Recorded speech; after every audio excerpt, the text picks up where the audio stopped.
Well, hello, hello, hello, Jason Singh. Lovely to see your smiling face.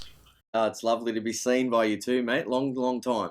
Yep, and well, you've got some exciting news. We've had 2 years of being all locked down. You've spent it well, as we can see around the room there, with the new studio you built, which is looking amazing. But you're going to get out of home and actually be on stage soon. Correct. During COVID, whilst building this studio and having lots and lots of time to think about, where my career was at and where I was at in life, and um, I came up with a show called Heaven's Greatest Hits, which is a tribute show to all the greats that have passed away: Prince, Bowie, Michael Jackson, Freddie Mercury, Michael Hutchence. The list goes on. Elvis Presley.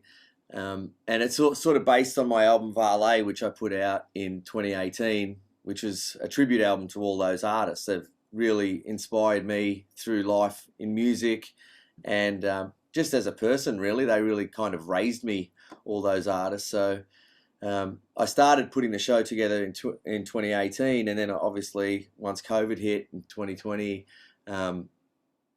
it gave me a lot of time to sort of dream up how big that show could be. When you're taking on that kind of catalogue of music, I mean, the sky's the limit. So yeah, we put it down and started creating it in my head and come up with this whole sort of musical visual show, which is not it's not a gig. That's the thing that I've been trying to do with it. It's an actual show. So yeah, I'm ready to roll it out, and we've got a big show coming up at the Palms at Crown on the 30th of September.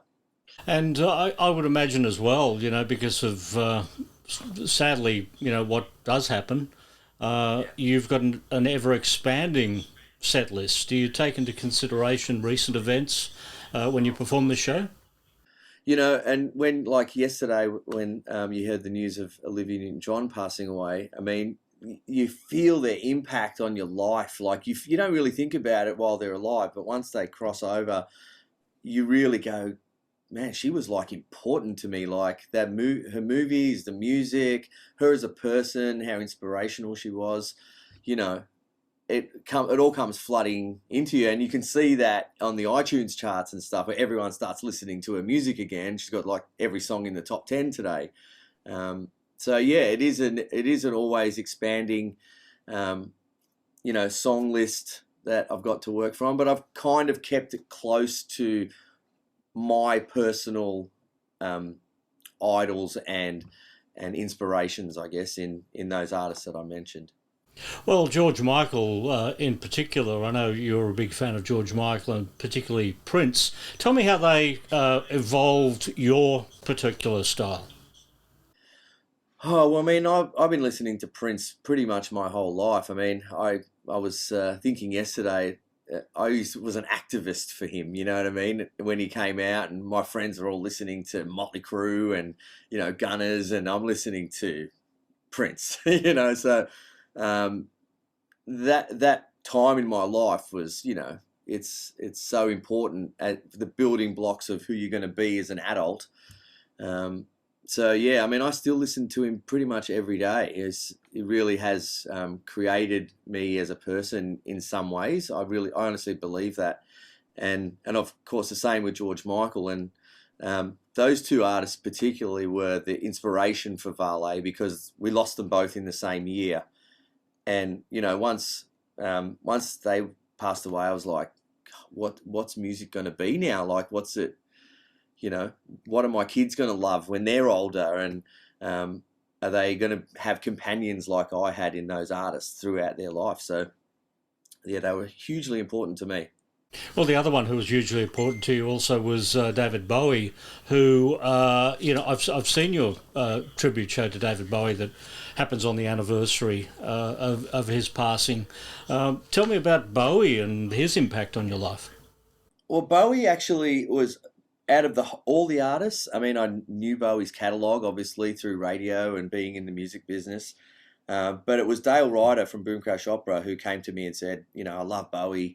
I'd love to do a tribute show to Bowie, and he knows that I'm good at organising things with me and my team and stuff. And so we started putting the Bowie show together, and that was for me the time that I had my Bowie education through, after he passed away, not while he was actually alive, and had to sort of get in and into his song list and really study him and listen to the lyrics. And so I became this super fan of Bowie in a compacted time because I was cramming for the show. And now he's actually just as important as Prince and George Michael and Elvis, was when I was a kid. So, and the show showed me how much people love these kind of tribute shows to the artists that, that we're doing, because the Bowie show was such a success. And I went, okay, well, that's just the start of what Heaven's Greatest Hits could be all about. That's just one piece of it. So, yeah, there's a little bit of each of them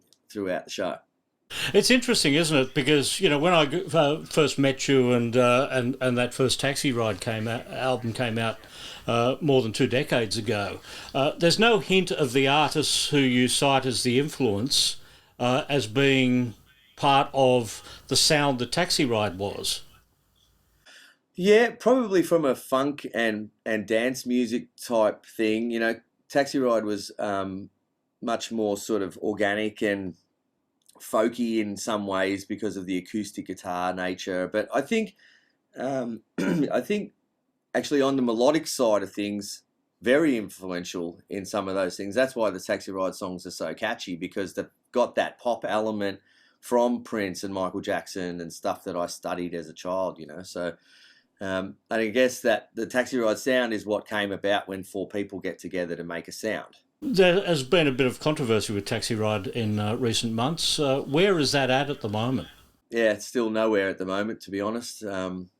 It's unfortunate, but I put the whole thing back together in 2015 to try and relive that legacy and that important time in my life as an artist. And then I guess the same sort of problems surfaced that pulled us apart in the first place. So yeah, it's still nowhere right now. It must be very difficult for them to go out as Taxiride without your voice, because your voice was such a prominent part of that band. You think so? I mean, that was my thing. I never really stopped playing my songs from Taxiride. I never stopped going out as, Jason Singh from Taxiride. And that was me giving it the respect that it deserved. I don't think it is ever going to be, you couldn't call it Taxiride unless all 4 of our original members are there. So, I mean, it's pretty obvious to me. And it was pretty obvious to the fans that probably went to that show too. What about solo outings for you? What was it? Humaniquin, I think, was the first one. That was my first solo album. Yeah, I recorded that with Charles Fisher, who did 1927 and Savage Garden and so many great Australian acts. He's got amazing ears for pop music, so we were a good team, I think. So with the Vale show that you are doing, do you have any room to put the solo material and the Taxiride material into that show? Yeah, well, I mean, the whole show is a culmination of me as an artist and as a person, and it just so happens that I'm influenced by the biggest and best artists of all time. Hence why we sell so many tickets to these shows, because people love the music, but it does culminate into the artist that I am. So yeah, I do finish the show with either a Taxiride hit or one of my songs. Jason Singh's Heaven's Greatest Hits, coming soon to a stage near you. Yeah, baby.